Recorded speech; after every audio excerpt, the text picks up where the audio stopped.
Jangan lihat istana dari sisi gemerlapnya, tapi lihat dari sisi gelapnya. Kamu pindah partai? Enggak, Bu. Buset, masih bohong juga loh. Kita ini semua ada bakat gila, tinggal predisposisi apa untuk mencetuskan kita jadi gila. Nah, Jokowi itu sebenarnya udah ada bakat itu. Cuman predisposisinya apa yang menyebabkan dia. Nah, kebetulan Ibu ngomong itu predisposisi aja yang menyebabkan dia. Oh, buat kita kalau diperintahin Mbak Mega suruh mendukung ya mendukung, mengusung, jangan ketelonyokan juga, nggak disuruh maju. Kalau kita ini kan loyalitas terhadap partai dan pemimpinnya itu harus dipegang betul.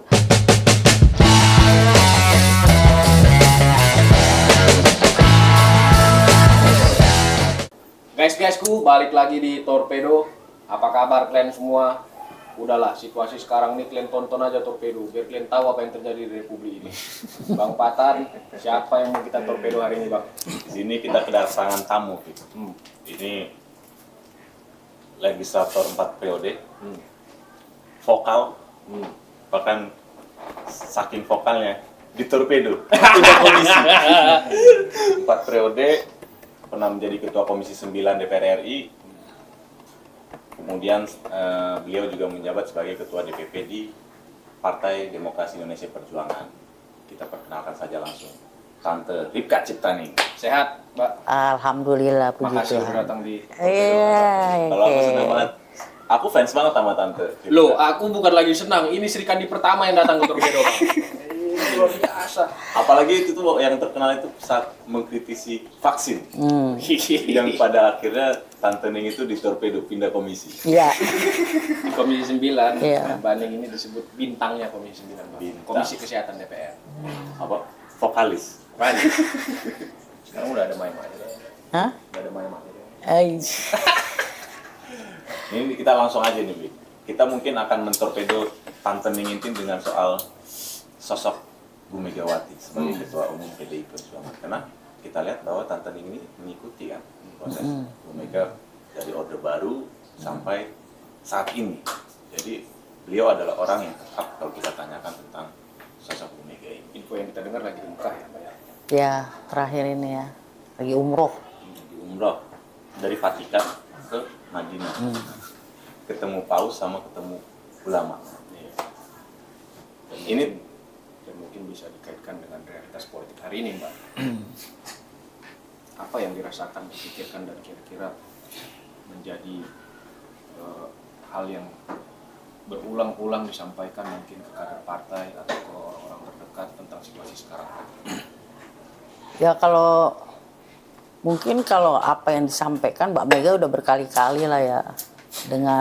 Karena beliau sudah umurnya juga lanjut, dengan tensi politik yang tinggi. Makanya kesannya kok Mbak Mega ini sekarang marah-marah dulu. ya, Saya juga banyak ketemu teman-teman ibu-ibu perempuan ya. Bahkan dia bilang gini, "Dok," karena suster-suster ya kan. "Aku dulu ngefans loh sama Bu Mega begini-gini. Sekarang kok jadi gimana ya Bu Mega marah-marah terus ya." Mungkin kan aku nggak bisa menaifkan itulah ya.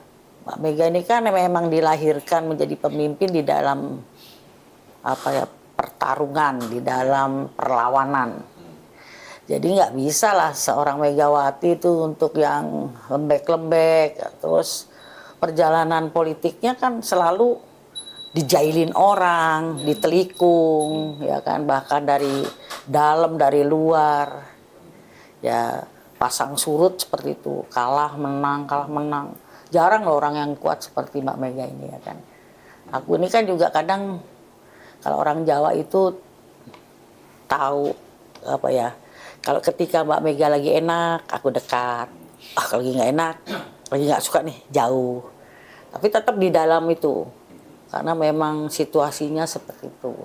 Kayak sekarang Mbak Mega ke Vatikan, ke Arab Saudi, ya kan, menurunkan tensi politik lah ya, kayak gini gitu ya. Ya sudah, setuju aja aku sambil melihat, sambil mendoakan juga ya mbakku ini panjang umur. Karena aku kalau menganggap Mbak Mega itu kan beliau ya guru aku, pemimpinku, mbakku, saudaraku kayak gitu. Bukan hanya sebagai ketua umum aja. Karena kita bertemu Mbak Mega ini kan di dalam sejak zaman Orde Baru ya. Jadi dari Orde Baru, dari PDI Segi Lima, Tomek, PDI Perjuangan, jadi cukup. Ya dulu orang kan nggak ada yang mau deket Mbak Mega. Oh dulu aku kalau nyari untuk jadi DPC itu nggak gampang. Udah kita pokoknya ngikut Megawati tapi masuk dalam DPC nggak ada. Karena resikonya dipanggil Kodim, Korem, ya kan. Duh, kayak gitulah ya kalau pengusaha ditutup usahanya, kalau di pegawai dipecat. Klinikku aja berimbas gitu, cabut izinnya. Itu resiko dulu ikut Megawati, resikonya itu, konsekuensi logisnya itu. Nah kalau sekarang kan ikut PDI Perjuangan ini udah menjanjikan kursi sejak 99. Bisa jadi caleg, bisa jadi wali kota, bupati, gubernur, wakil gubernur, bahkan bisa jadi presiden, menteri, nah itu. Jadi memang beda-beda. Nah jadi kita kalau diperintahin Mbak Mega suruh mendukung ya mendukung, mengusung, jangan ketelonyokan juga, nggak disuruh maju. Kalau kita ini kan loyalitas terhadap partai dan pemimpinnya itu harus dipegang betul. Nah, Mbak Mega itu kan selain dia pemimpin, seorang ibu, juga dia seorang apa ya, yang punya etika. Nah ini ya kombinasi ini yang kadang-kadang orang nggak tahu. Orisinal kan? Ya itu orisinal. Jadi kadang muncul pemimpinnya, kadang muncul juga seibuannya. Nah, aku pernah merasakan itu. Ketika 96 aku punya bayi 32 hari, aku masuk di Polda. Kan harus menyusui bayiku karena 32 hari. Muncul seorang ibunya, "Ning, itu bayinya harus dapat susu ibu, harus dapat ASI." Terus seorang ibunya muncul pada situasi lagi kayak gitu. Gimana caranya? TPDI, dulu Pontas sama Youth Band yang masukin bayiku ke dalam Polda, ya kan? Kalau enggak apa Ning yang kita tarik keluar atau bayinya masuk di Polda, begitu-gitu. Muncul itunya ketika aku juga meresmikan rumah sakit tanpa kelas Sukabumi, toto nggak dapat izin dari kepala daerah di setempat. Aku bilang, "Mbak, aduh gimana sih niat baik aja kok susah menggratiskan rakyat, susah." Terus Mbak Mega bilang gini, "Neng, kamu lihat cucumu belajar jalan." Nah itu yang aku nggak bisa, hilang kata-kata Mbak Mega itu. Pasti dia akan terjatuh. Dia jatuh, terbentur, tapi kalau nggak ada langkah pertama, tidak ada 1000 langkah berikutnya. Karena langkah pertama itu menentukan arah dan tujuan. Itu Langsung menyala itu. itu benar. Waduh, aku langsung betul itu Mbak Mega. Tuh kadang-kadang kata-kata Mbak Mega tuh ya bukan hanya sebagai ketua umum partai, tapi keibuannya. Justru Dan kalau itu tante ngomel-ngomel ya berarti buktinya dia sayang ya. sayang, kalau aku sih lihat, makanya ada di wartawan juga jangan suka salah paham. Wartawan dengerin ini kan suka gitu ya kadang-kadang. Aku juga, waduh, ini ntar ada yang suka, ada yang enggak nih, kan gitu kan juga. Kamu nih anak muda, harus ini bener juga sih. Kayak mamaku tuh, tante nih. Kalau ngomel-ngomel udah, kalau diam dia bingung, kita bingung, mau dimarahin nanti. Iya, kalau dulu.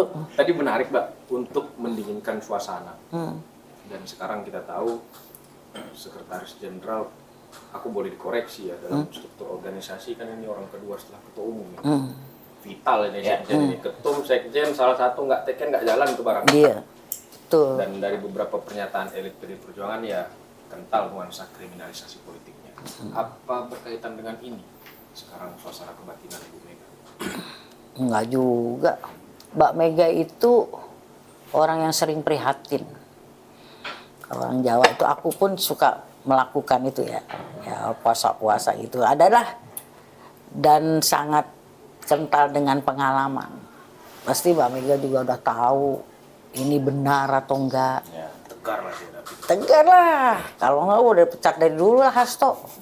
Ya kan? Pasti tahu apa yang dilakukan. Masa sih ketua umum sampai mau pasang badan, kalau Hasto dipanggil aku ikut.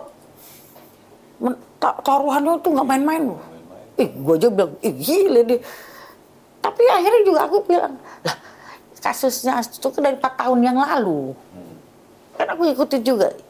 Sehebat apa sih si Harun Masiku ini, gue sampai bingung. Persoalannya ini apa sih dari 4 tahun yang lalu ini akan ditangkap, sudah ditangkap. Intelijen kita kan luar biasa. Masa sih nggak bisa nangkep seorang ini? Ini orang ini kemana sih? Terus kasusnya itu apa sih yang buat sampai heboh? Padahal banyak kasus-kasus korupsi yang lebih hebat. Ya. Iya kan, triliunan banyak. Kenapa itu tidak dimasalahkan gitu loh? Ini bolak-balik. Gue mau Hasto dipanggil. Alah, paling ntar pulang. Deh, dengan keyakinan walaupun doa ya kan, jam 2:30 pagi gue kirimlah doa ke Maria istrinya Hasto. Dek, kita berdoa ya. Tapi dapati, itu move gitu loh, yang kadang-kadang bikin apa sih? Gitu. Sebenarnya main-main apa sih ini sebenarnya? Baru dicari formatnya, jubir KPK itu. Bagaimana waktu Hasto mau dipanggil yang waktu itu yang heboh bakalan nggak pulang. Tapi kita mau cari formatnya dulu. Habis itu Hasto punya pacar. Aku diwawancarai wartawan, Mbak Ning gimana dengan Pak Hasto punya pacar? Lah, kalau Hasto nggak ada yang demen, gue mau kasih ilmu pelet nih. Lah dari saya jujur dari semua sekjen partai, semua partai. Yang paling ganteng kan sekjen gue lah. Harus diakui ya. Wah, kalau nggak mengakui berarti subjektif. Gagah. Paling pinter masih muda. Cakep loh Hasto itu sebenarnya, ya kan? Udah ngaku aja. Kalau nggak yang demen, pulang peletnya nih Hasto, gue mau kasih pelet juga. Kalau ada yang naksir mah naksir, mau buktikan juga, jangan juga cuman begini begono udah. Aku bilang gitu sama yang wawancara aku, ada tuh. Kalau pelet udah stop kami aja tentu. Ini kan kadang-kadang wartawan nih, Mbak Ning wawancara, masalah apa? Itu Pak Hasto punya pacar. Lah, bagaimana kalau nggak ada yang naksir, Pak Hasto, gue mau kasih PLT. Gila, paling ganteng sekjen semua partai. Gimana kalau nggak ada yang naksir? Oh, yang bener. Mbak Ning serius nih, gue serius. Gue bilang ngomong kadang-kadang. Udahlah, tak banyol-banyol. Habis sekarang juga hukum jadi banyolan sih. Jadi gue banyol juga jawabnya ya kan. Iya, gitu. abu-abu itu. Abu semua, abu-abu. Kita balikin ke Bu Mega tadi, Tante. Kalau Tante melihat seberapa besar sih pengaruh Bu Megawati ini dalam perpolitikan sekarang? Boh, besar lah pengaruhnya. Ayo jujur ngomong dari sebelum pemilu. Golkar yang segitu besar beringinnya nih, kita bayang zaman Orde Baru mau tumbang itu. Wah, jago-jago Golkar itu kan mainnya. Pura-pura pecah, entar yang ketemu pada kerucut yang sama jadi partai ini, jadi partai ini. Kalau kita sudah bisa baca, lalu Golkar juga lah ketemu sama dia. Semua pada tumbang, semua bisa digergaji lah. Istilahnya masih Jokowi itu. Cuman satu yang nggak bisa, Mbak Mega doang. Harus diakui juga yang kayak gitu-gitu. Yang dibilang si nenek-nenek ya emang begitu. Buktinya juga yang kuat si nenek-nenek ya. Hebat Mbak Mega itu. Tapi iya. lemah ke anak-anaknya kan? Hah? Kayak Pak Jokowi kan dianggap anak. Iya. Lemah ke anak-anaknya kali Tante.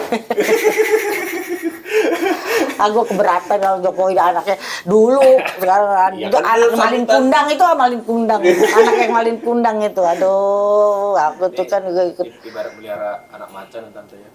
Jadi gigit nyawa ya. Aduh, udah maling kundang itu ntar dia jadi batu. Lihat aja itu ada masalah. Aku yakin nih. Orang Jawa itu apa ya kalau orangnya bilang malati ya, malati itu ya kualat gitu ya. Malati itu jangan suka menyakiti seorang ibu. Ya kan? Ibu itu kalau udah sakit hatinya pasti tinggal waktu aja. Tinggal langit tuh ya. Tembus. Tuh ya. Waduh, bukan aja di bawah kaki ibu ya surga itu. Tapi begitu dia dengan hati yang paling sakit, dia menangis, dia berdoa. Waduh, hati-hati makanya kalian jangan nama ibunya loh. Sejahat-jahatnya ibu, setidak-tidaknya punya uang ibu itu tetap pasti doanya yang terbaik. Gimana nggak terbaik Mbak Mega aja kurang baik buahnya sama Jokowi. Dari wali kota, jadi gubernur, jadi presiden, anaknya lagi. Ya kan sampai ribut sama kader militannya PDI Perjuangan Rudi Solo. Ya kan cuman gara-gara si Gibran yang jadi wali kota. Ini beneran nih. Iya kasih. Iya, habis itu Di Medan juga. iya. Mantunya dibukain Iya, habis itu Bobby ya kan. Buset, aku terus ingat waktu Gibran mau maju lagi wakil presiden. Kan acara di Lenteng Agung. Aku ingat. Oh, Gibran. Yang inap Tante. Hah? Yang sekolah partai ya? Ya, Gibran, kamu bener mau maju wakil presiden? Enggak, Bu. Helen yo, gitu kan, ibu pakai bahasa Jawa. Jangan lihat istana dari sisi gemerlapnya, tapi lihat dari sisi gelapnya. Kamu pindah partai? Enggak, Bu. Buset, masih bohong juga loh. Ibu kurang baik apa tuh? Buset, gue kalau ingat itu gue gregetan juga. Gila juga. Kita ini yang kader dari dulu ngikut, Ibu. Dia dikasih karpet merah lagi, kasih karpet merah lagi, kasih. Waktu Jokowi juga datang ke Jakarta untuk jadi gubernur, Neng, ajaklah Mas Jokowi itu ke pasar-pasar. Aku ajak lah. Mas Jokowi setekan di ini, Mbak, di Jakarta Barat, bawa kita. Kalau udah kayak gitu kita kesel juga kan. Tapi ibu tuh kan orangnya, ya gitulah ibu tuh. Sabar aja, sabar. Maksudnya ibu itu udah setua itu masih tetap menerima pengkhianatan. Iya, masih tuh, Mbak. Kita mau udah balas dendam aja, Bu. Jangan pakai proses hukum, Ibu kan. Dari 27 Juli aja kita begitu, udah gini pakai hukum. Itu kan Mbak Mega. Tante, itu apa sih sebenarnya daya tawar yang dimiliki seorang Bu Mega yang sebenarnya sangat sulit untuk ditolak oleh seorang presiden, termasuk Pak Prabowo sekarang. Kita tahu dulu kan 98 kurang kuat apa Soeharto, tapi Bu Mega sebagai motor pergerakan akhirnya berhasil menumbangkan rezim itu. Nah, konteks sekarang itu seberapa kuat sih? Sederhana aja, Mbak Mega itu konsisten. Orang itu kan menjaga konsistensi itu tidak gampang. Nah, itu yang kan ada satu teori bahwa seseorang itu bisa bergeser idealismenya karena cara hidup sehari-hari. Kadang kita nggak sadari. Banyak tuh teman kita yang dulu zaman Soeharto jadi cover boy, begitu masuk parlemen nggak ada suaranya. Bergeser dia dikit-dikit idealismenya karena rumah AC, mobil AC, kantor AC. Oh, udah dulu begini-begini udah nggak. Makan udah nggak di warteg. Udah nggak di warteg ya kan. Mbak Mega itu menjaga konsistensi itu yang dia jaga betul. Sebenarnya sederhana tapi itu berat. Nggak gampang Mbak Mega itu enggak, Mbak Mega jalan aja konsisten. Mbak Mega kan dulu pengen jadi ketua umum cuman satu, mengembalikan kedaulatan rakyat ke tangan rakyat. Dulu zaman Soeharto kedaulatan tangan penguasa. Itu yang dipegang terus sampai sekarang, kedaulatan tangan rakyat. Itu dipegang terus. Kalau udah coba orang mau begini-begini, si Jokowi begini-begini, enggak, Pak Mega terus kedaulatan tangan rakyat, kedaulatan. Oh lu udah enggak, ya wes, kono, aku pokoknya ini. Itu konsisten itu, Mbak Mega orangnya konsisten. Termasuk keorisinilan dan kejujuran, nggak peduli apa Nggak mau peduli, diserang kanan kiri. Oh nggak peduli. Yang kayak minyak goreng itu kan diserang. Oh serang sama ibu, dibilang lah beginilah begitulah. Akhirnya orang tahu sendiri. Oh yang dimaksud ibu ya zaman juga dulu. Organisasi perempuan yang sama LSM perempuan dulu juga yang dibilang Mbak Mega tidak setuju 30%, kan juga mau ngantem ibu, nggak tahu maksudnya Mbak Mega kan. Jangankan 30%. Loh, kalau bisa perempuan kenapa harus membatasi diri 30%? Kita sama laki-laki kok boleh perlu 100% misalnya, tapi bisa nggak? Buktinya partai-partai sekarang mau 30% aja bohong, susah kan? Itu kenyataan gitu loh maksudnya. Nah, Jokowi Garing Mulyono itu disebut netizen. Ini kan pasti menjadi saksi sejarah bagi PDI Perjuangan. Dan ya roda organisasi partai konsolidasi harus tetap jalan. Antisipasi apa kira-kira untuk kepala-kepala daerah yang akan naik jenjang politiknya supaya nggak ada lagi Mulyono seperti ini? Ini kan dari Solo, konsolidasi, backup, DKI, backup. Di sini juga di backup full Jokowi, kita tahu persis. Jadi kalau kepala daerah memang agak sulit. Karena kalau kepala daerah ini aku meyakini gini, itu kan istilahnya kawat taktis ya. Kita juga kadang-kadang aku suka sedikit protes sama sekjen. Kita punya gubernur sekian persen, wakil gubernur, bupati, wali kota. Lah, Dia kan diusung bersama, begitu selesai balik lagi ke partainya gitu kan. Udah banyak itu contoh-contoh di Kalimantan Barat gitu kadang-kadang gitu. Terus banyak lah, karena dia merasa bukan tulen kader partai. Jokowi aja juga yang bilang kader partai, tahu-tahu bukan gitu kan. Artinya apalagi sekarang kan diusung bersama siapa dia sebetulnya. Kalau aku lebih baik fraksi yang dikuatkan, karena apapun dia caleg, dia mengikuti proses partai, struktur yang tetap kuat, itu. Kalau Mbak Mega kan, Ning, kita yang penting punya akar rumput, karena rumput itu diinjak-injak apa? Di sini diinjak, dia nongol di situ. Di sini dibakar, nongol sana. Betul, akar rumput itu begitu. Kalau ini kan flamboyan aja. Iya, cuma pengennya lagi mau nyalon, baik-baikin kita, udah nggak kenal lagi. Udah biasanya kan gitu, apalagi baru dibilang ada uang saksi, bilangnya kita mahar, diminta duit. Padahal cuma uang saksi, karena ntar kalau udah direkomendasi keluar, nggak ada uang saksi. Partai juga yang ngasih. Susah, aku ngalamin dulu Pandeglang begitu. Udah direkom, kagak ada duitnya. Padahal PAC kita harus bergerak, ya susah juga. Tapi begitu kita bilang, ya katanya mahar, kan susah. Tentu, balik lagi ke soal Jokowi ini.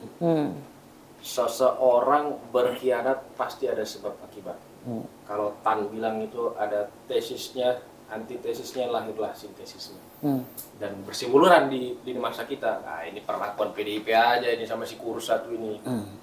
Ada dia duduk di meja, ibarat sidang meja hijau lah, apalah, ketua umum pidato. Kalau nggak ada PD Perjuangan, kasihan deh. Begitu-begitu. Kira-kira kalau menurut Tante, kenapa kawan ini bisa balik badan? Dia bukan karena itu, sebabnya dia sebetulnya juga sudah ambisi sudah lama. Itu kan lantaran aja. Apa ya? Kalau aku dulu kuliah kedokteran di ilmu jiwa, orang tuh semua ada bakat gila gitu. Kita ini semua ada bakat gila, tinggal predisposisi apa untuk mencetuskan kita jadi gila. Nah, Jokowi itu sebenarnya udah ada bakat itu. Cuman predisposisinya apa yang menyebabkan dia. Nah, kebetulan Ibu ngomong itu predisposisi aja yang menyebabkan dia. Buat sebab-sebab aja. Sebenarnya udah ada bakat-bakat itu. Jauh sebelum udah itu, ada, udah membaca kan, makanya waktu vaksin aku udah bilang, saya tolak vaksin, Mbak Mega. Neng, talakban mulutmu, Mbak Mega gitu. Kamu nggak punya etika, nggak punya budaya, nggak punya santun. Mbak Jokowi itu kapitalis, tapi kita yang mengusung. Ya, Mbak Mega ya. Harus kita usung semua programnya. Jokowi kapitalis, Mbak. Kita terlalu santun, PDI Perjuangan kalah. Aku dia ngomong, aku udah lihat itu. Wah, ini udah nggak bener. Masa malah jelian Mas Taufik, dari mulai nyalonin aku udah Ning, Jokowi itu bukan temen kita, Ning. Suatu saat dia lupa sama kita, dia lagi sakit di Harapan Kita, gue pijitin kakinya. Ning lupa punya teman baru sama gua. Itu kan teman baru, ini kan abang gue gitu. Udah Ning, dia lupa sama kita ntar. Dia bukan kita, Ning. Padahal berapa tahun kemudian loh. Itu waktu awal gubernur, Tante? Iya, mau gubernur kan, karena Foke, Mas Taufik, kita kan Mbak Mega, Jokowi, ya kita kan patuh pada ketua umum, ya. Mas Taufik bilang gitu. Wah bener, kesininya aku udah lihat bener nih, menolak BPJS, waktu itu wali kota, ya kan. Aku udah debat nih, waktu wali kota, Mas Jokowi harus tanggung jawab menyehatkan 250.000 rakyat, mencerdaskan dan memberi pekerjaan. Begitu gubernur, Mas Jokowi harus 9 juta orang DKI harus sehat, harus pinter, harus bekerja. Dan presiden harus 260 juta waktu itu. Nanti berjalan Mbak Ning. Kan gitu kok ngomong, nanti berjalan Mbak Ning. Kalau ketemu Mbak Ning sehat-sehat. Gue udah males tuh.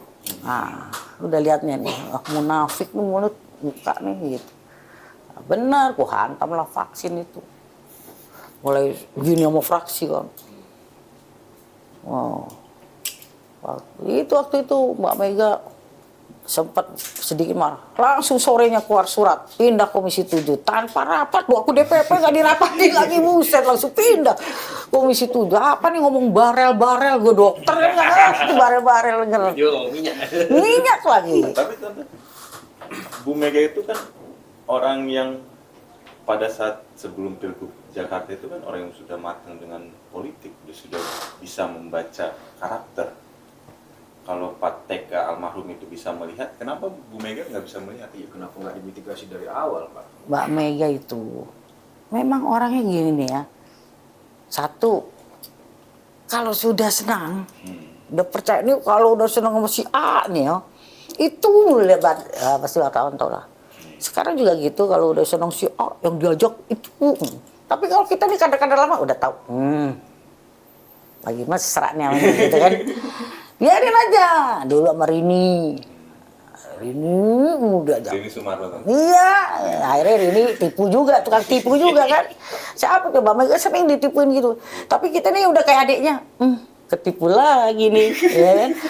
Tapi kita tetap aja sayang-sayang sama Mega ya kan. Ya elah mbak gue ketipu-tipu lagi. Tapi ini kan kader setia nggak itu lah. Pak SBY juga itu. Iya SBY, coba Jokowi lagi, banyak lagi tipu-tipu lah.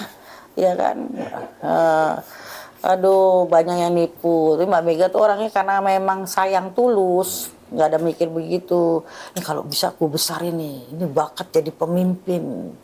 Makanya mudah-mudahan nih yang dielu-elukan lagi nih yang lain nih, nggak usah sebut-sebut namanya, tidak berkhianat lagi ya. Aku sih udah ada yang kukhawatirkan gitu. Ntar kalau kita ngomong nggak Kalau kita lah. lihat hasil spill lah. Iya, ya kan. Ntar Apakah sekarang di dalam internal partai? Apakah eksternal iya, partai? ada Itu lah, aja, Tante. ada. Itu dulu Tante. Tapi batinku begitu, karena nggak jauh. Aku ini juga suka puasa. Aduh nih, kayaknya nggak ini nih. Cuman aku ya mudah-mudahan kekhawatiranku tidak terjadi. Tapi banyak kan terjadi kekhawatiran terjadi. Mbak ini agak zigzag tadi, ini kualat jadi batu ini. Kemarin juga rame di media sosial adili Jokowi. Indikasi ke sana. Siapa? Rame di media sosial adili Jokowi karena beberapa perubahan yang drastis ini ya disebut-sebut bagian dari dampak dari rezim beliau kemarin.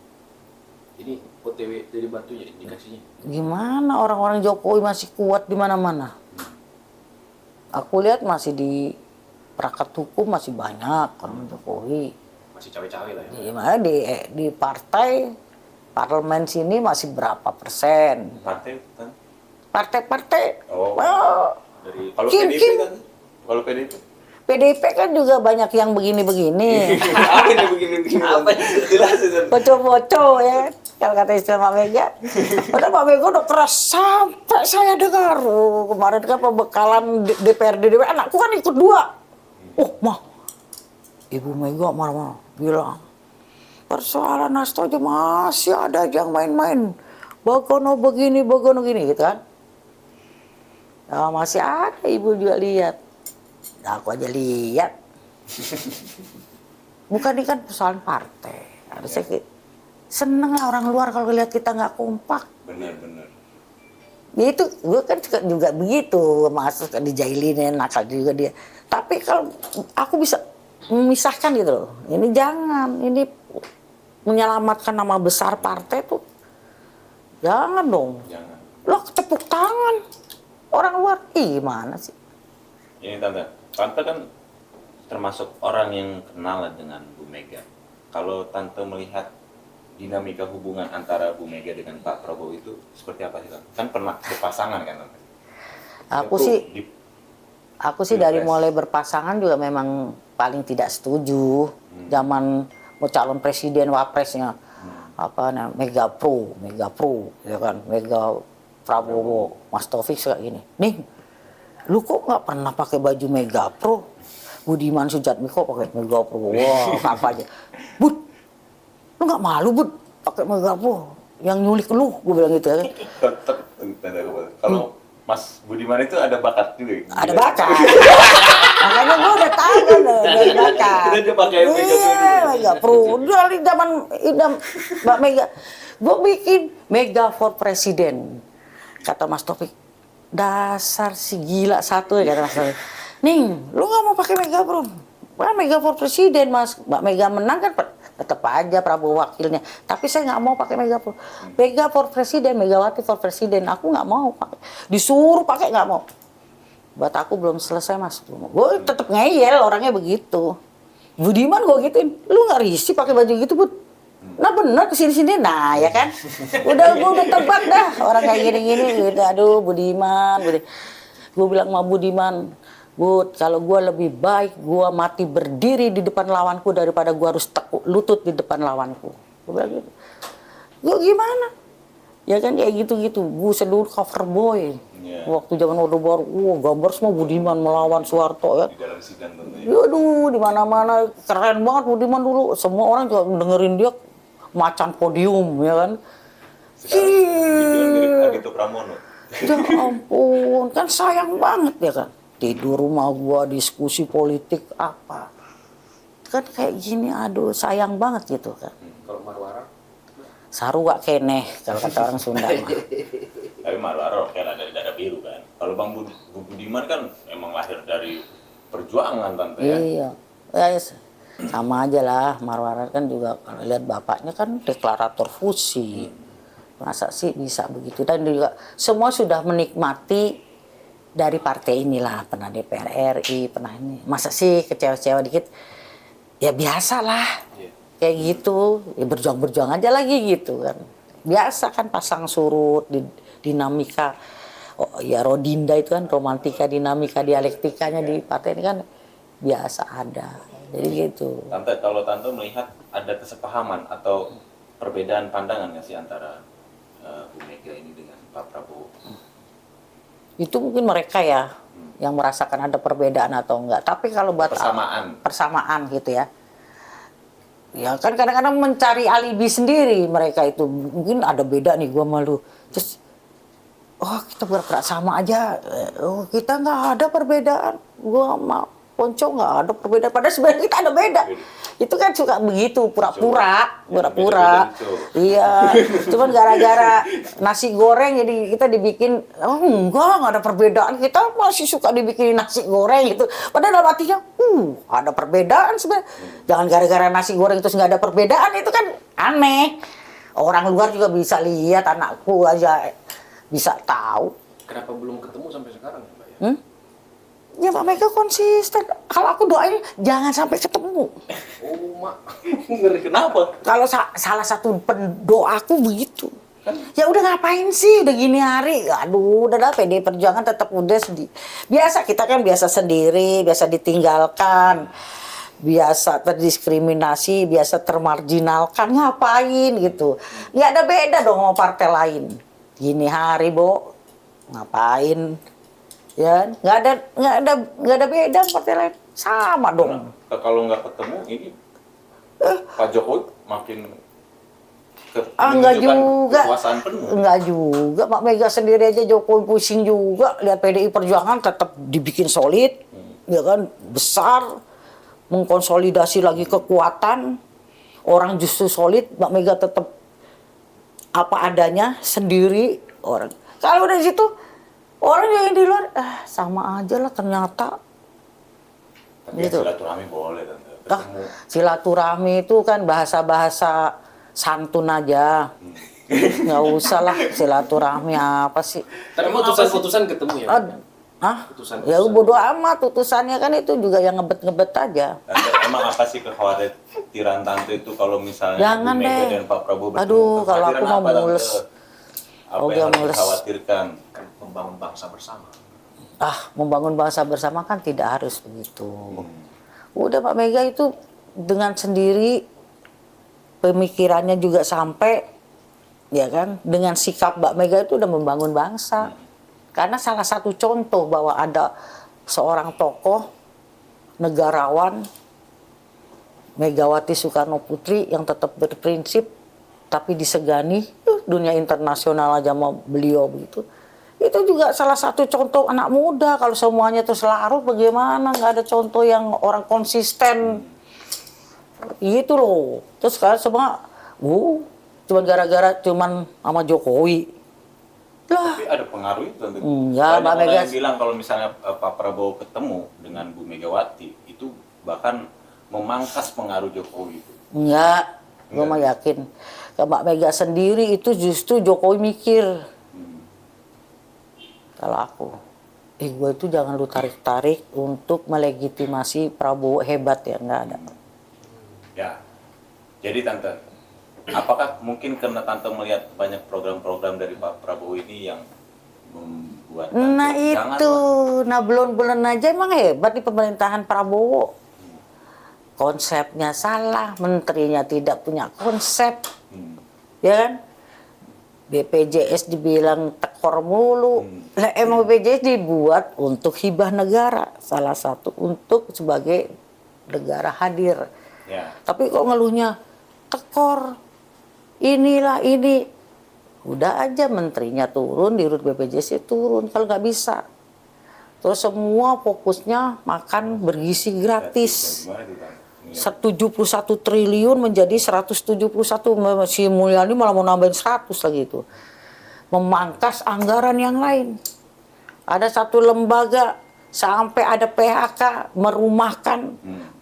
Padahal ada Undang-Undang Dasar 45 kita yang mengatakan bahwa negara berkewajiban memberikan pekerjaan pada warga negara dengan aman dan nyaman. Ya. Di mana itu? Ya kan? Nah, belum aja baru 100 hari nih. Ya, ya. Bagaimana itu? LPG. Nah, LPG lagi. Ya. LPG udah ada pergeseran dapur emak-emak. Ini kalau di manage benar bisa ada revolusi gas melon. Iya, iya. Jadi kita manage itu emak-emak. PDI Perjuangan mah gampang, nggak dia ada sosialisasi, nggak ada program rakyat. Ya kita manajemen aja air mata rakyat, penderitaan rakyat gitu. Kita gitu aja, ya kan? Ini Bang, tapi di sini dari 100-an itu paling 1-2 yang ini benang merahnya ke pernyataan Ahmad Basarah, kita siap bekerja sama itu.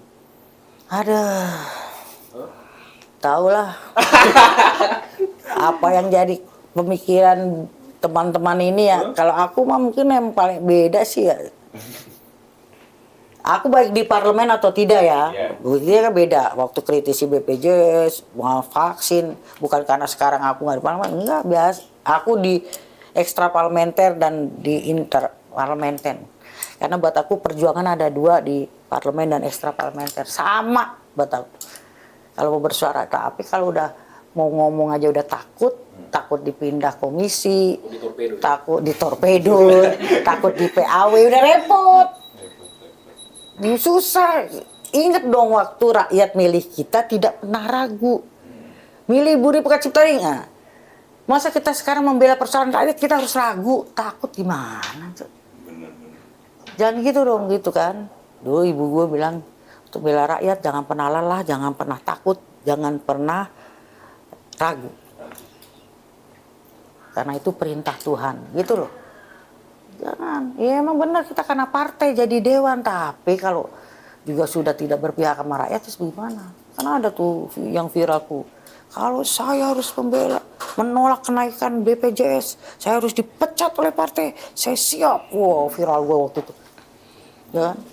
Bukan apa-apa, bukan sok-sokan. Ini kan persoalannya gimana sih? Jangan berbisnis dengan rakyat. Rakyatnya, negara tidak boleh berbisnis dengan rakyat. Jadi kalau udah pada anggota DPR berbisnis sama rakyat, sudah repot juga kita. Balik lagi Tante, sebagai seorang dokter, melihat program MBG ini dari SD, dari TK sampai apa, atau dari SD sampai SMA. Nggak ada gunanya, kan masa sih? katanya, enggak statementnya kecuali ya memberikan makan gratis kita. Memang itu program pemerintahan Prabowo untuk senang-senang, atau tujuannya atau untuk show of force lain. Tapi ini kan untuk mengatasi stunting katanya. Ya. Nggak tepat, stunting itu 1000 hari kehidupan pertama. Yaitu 270 dalam kandungan, 730 di luar kandungan. Artinya dari mulai ibu hamil sampai baduta, bayi 2 tahun.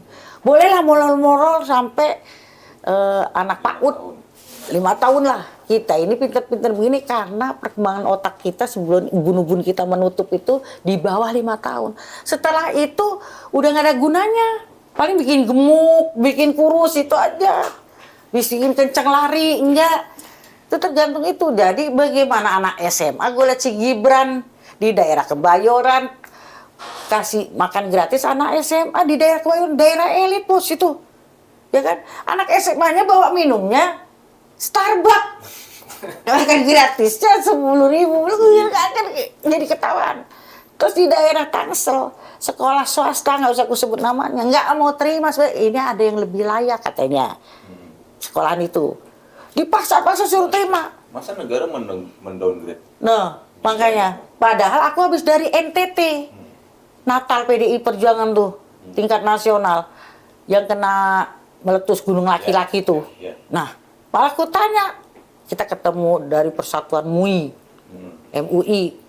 Dari suster ke susteran, ya kan, pendeta-pendeta sampai sama pengungsi-pengungsi tuh. Apa udah sampai makan gratis di sini? Malah belum, gimana ini? Jadi gimana ini? Ini punya konsep nggak nih menterinya atau gimana gitu loh. Ini sebenarnya untuk apa tujuannya? Sampai 171 triliun kan dia memangkas yang lain. Termasuk anggaran kesehatan, pendidikan juga apa HAM. HAM dari ya. 11 sampai 1, sekian M. Kayaknya nggak konsen lagi sama HAM. Nah, bagaimana?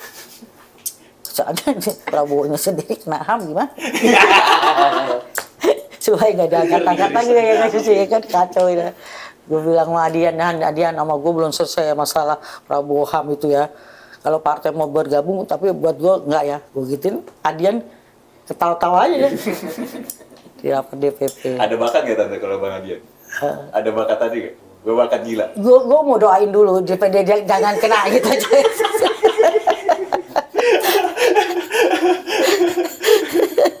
Mbak, tapi kan misinya itu waktu di debat Pilpres itu masih banyak yang kelaparan katanya. Masih banyak yang nggak bisa makan.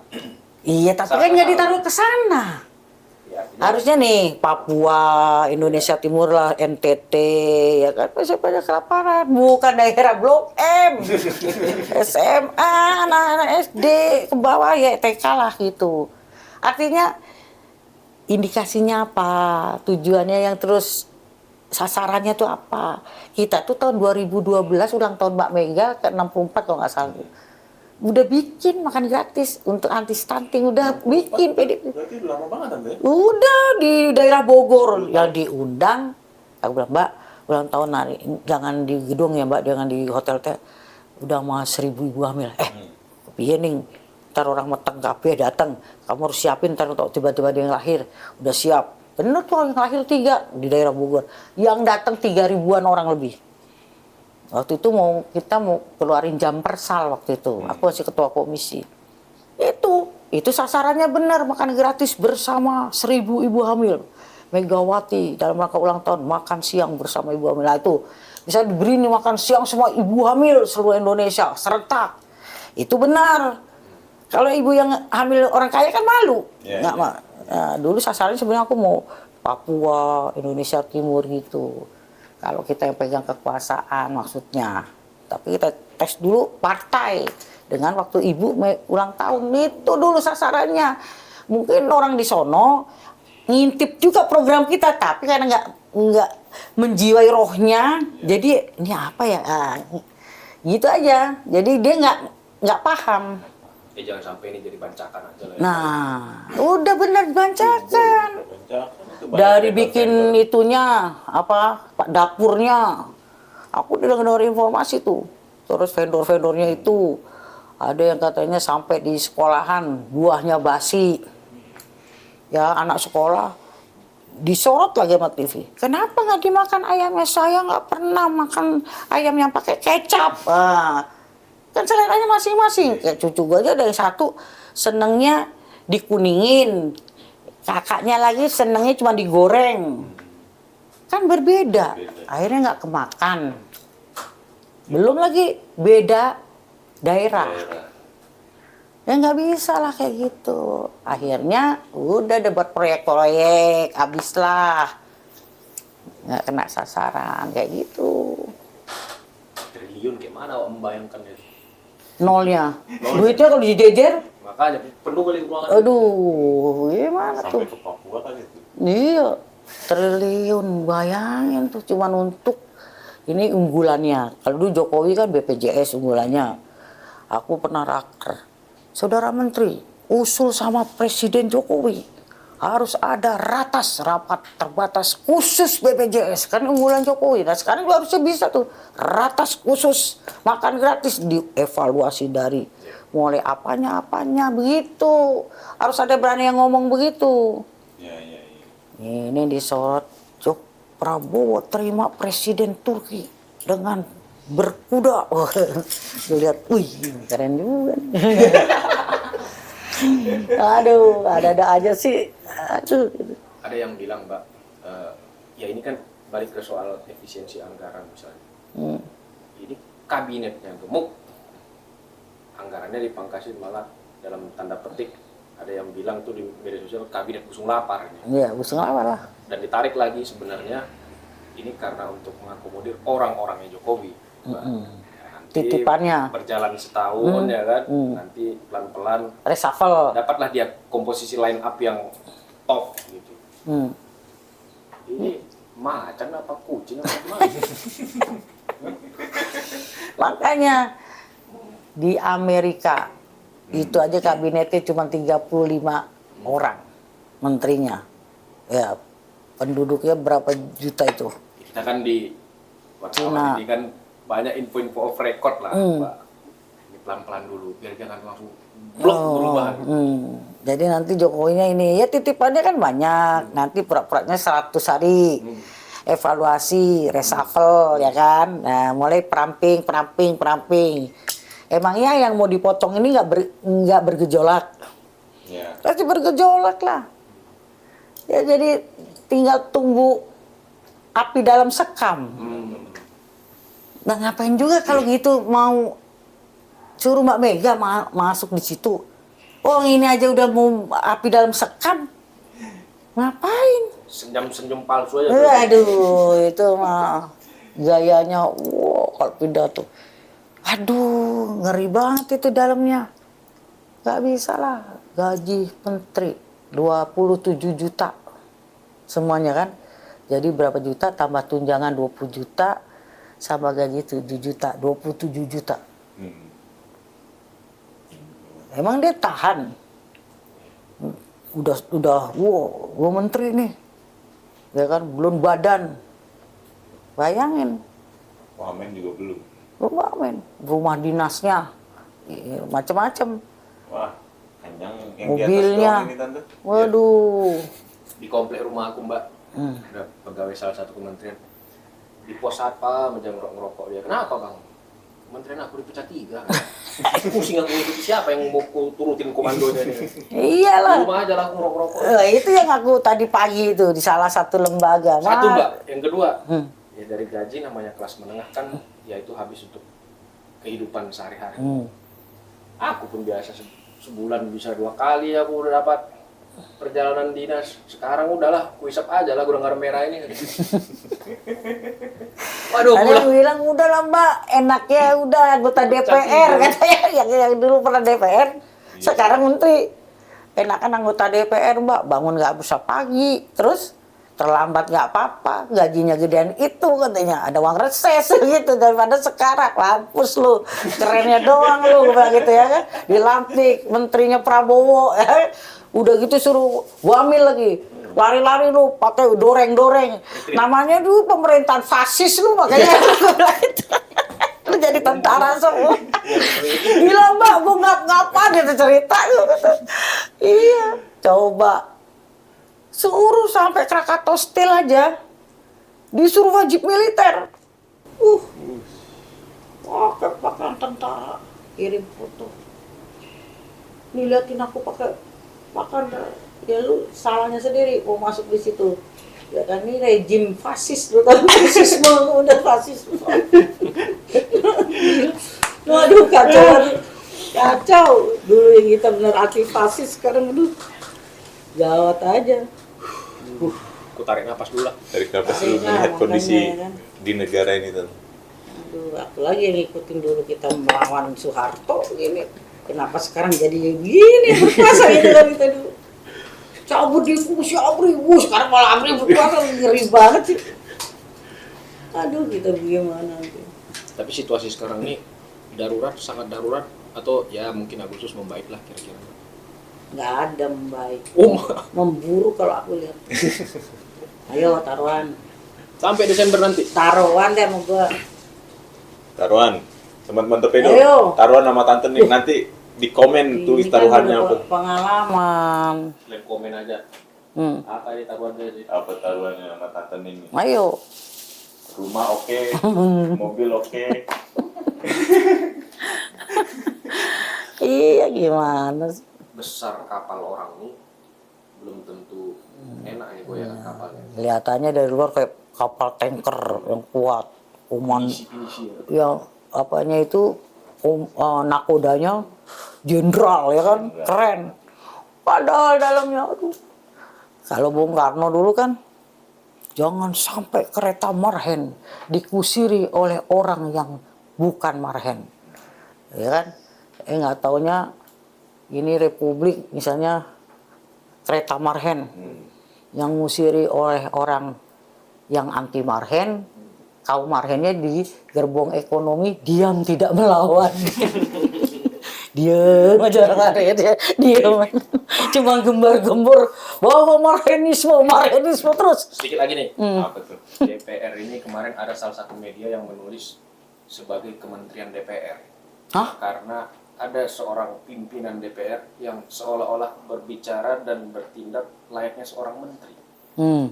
Ya DPR kan res politika kita, controlling, budgeting, legislasi. Ini malah udah kayak pembantu presiden. Maksudnya tukang gonggong ya? Harusnya tukang gonggong. Bagi orang lama di Senayan nih. Ini Senayan ini kan bandul pemerintah nasional. Nih, Pak. Aku dengar itu. Ngikut-ngikut aja. Sekarang katanya nggak boleh kritik. Kalau kritik katanya malah dipanggil BK. Ya dirubah aja dulu MD3-nya. Ya kan? Lah kan kita punya 3 hak DPR ya kan. Ya itu tadi budgeting, pengawasan, ya kan, legislasi. Kalau pengawasannya nggak dipakai, malah kalau aku usulnya masih ada lagi harus pengawasan undang-undang. Jangan undang-undang itu ketika diketok di paripurna itu salah kita. Senang nih udah segul, padahal nggak berjalan. Seperti hak-hak pasien kan nggak berjalan. Undang-undang kesehatannya udah diketok. Ini malah sekarang dilucuti istilahnya, ditelanjangi lagi, hak pengawasan nggak ada. Waduh, repot banget. Asal kritik dikit, dalam hati gue, untung juga gue nggak di DPR. Kalau nggak gue dikit-dikit panggil BK, dikit-dikit panggil BK. Iya kan. Dulu kan aku periode pertama apalagi Siti Fadilah Menteri Kesehatan. Maka itu saudara Menteri silakan keluar rapat kerja saya tutup. Stop. Mas Taufik pun ding. Gila juga lu. Nggak ada menteri lu usir dari DPR gitu kan. Aku pokoknya begitu gak suka gue. Betul gitu. Karena kita Dahlan Iskan dipanggil ke DPR 3 kali ini. Bikin surat ke SBY. Waktu itu SBY udah jadi presiden. Aku ketua komisi. Gara-gara outsourcing itu. Iya. Dahlan Iskan kan menteri BUMN. Gak mau datang kan dipanggil komisi 9. Bikin surat ke presiden. Kalau aku dulu gitu. Nggak mau datang. Gue jagat di rumahnya naik ojek aku. Sampai Dahlan Iskan. Aduh punya ketua komisi perempuan ini satu nekat banget tuh. Pak naik ojek. Gue bawa lah ke DPR sini. Tuh kalau aku nekat gitu. Gila kan nggak ada yang celeng kayak gini. Coba ada yang celeng kayak gitu. Tak panggil selesaikan. Outsourcing BUMN ini. Kalau BUMN aja perusahaan negara nggak bisa jadi contoh gimana yang swasta. Tuh dulu tuh Dahlan Iskan masih ada tuh koran-korannya tak simpen, aduh kenangan manis. Kenangan manis. Kalau ada kayak Tante Ning ini di sini, Aduh. barang 10 aja. Itu Kayaknya check and balance-nya itu mantep itu. makanya dibikin nggak jadi sama Desi Ratnasari. Suara gua masih bermasalah itu di pengadilan negeri. Lawan terus. Masa DKPP-nya udah menyatakan bahwa penyelenggara sudah ngaku memindahkan suaraku ke Desi, ya kan? Nggak dipecat tapi cuma disanksi ringan aja. Maju lagi lah aku pengadilan negeri. Gue mau gue jabanin bener. Semangat Tante. Iya. Teman-teman Torpedo Paten. juga mengawal. Ya gitu loh. Ada suara netizen nih, segmen baru nih. Apa? Jadi netizen bertanya Apa tuh? melalui teman kita. Apa? Mbak Ning, saya pengen tanya tentang satu nama. Nanti saya sebutkan namanya, Mbak Ning bisa merespon dengan cepat tentang satu nama itu. Respon cepat untuk satu nama. Mbak Ning bisa mengungkapkan satu nama itu dengan ini apapun itu ya, dengan kata apapun. Harun Masiku. Nah itu kita nggak tahu dia tuh makhluk apa ya, kok sampai kayak gitu dicari sampai nggak ketemu. Di mana intelijen kita, ya kan? Dia ini sebenarnya disembunyikan apa udah dibunuh, kita nggak tahu. Tuh. Joko Widodo. Orang yang kurang ajar, tidak punya etika, melanggar konstitusi. Gibran Rakabuming Raka. Hampir sama-sama bapaknya, dia lebih-lebih anak kecil, lebih kurang ajar. Prabowo Subianto. Masih melanggar HAM, belum selesai buat aku. Sufmi Dasko Ahmad. Orang sebetulnya dia peliharaannya siapa sih? Makasih, Pak. Nah, itu dia tadi guys. Dari Tante Ning kita melihat profil soal Bu Mega yang sebenarnya ketika dia berbicara unsur kenegarawan sebagai ketua umum partai dan ibuannya sangat kental. Jadi setiap statementnya itu menurut Mani harus dibaca dengan komprehensif dan dia faktor tadi.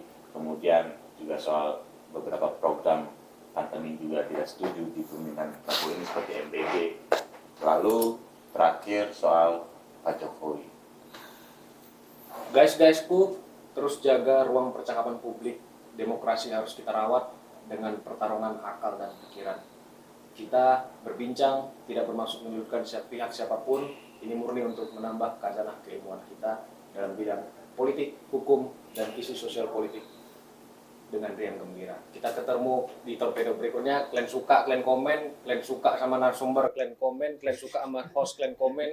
Pokoknya sur kalian gas aja. Assalamualaikum warahmatullahi wabarakatuh. Waalaikumsalam. Merdeka.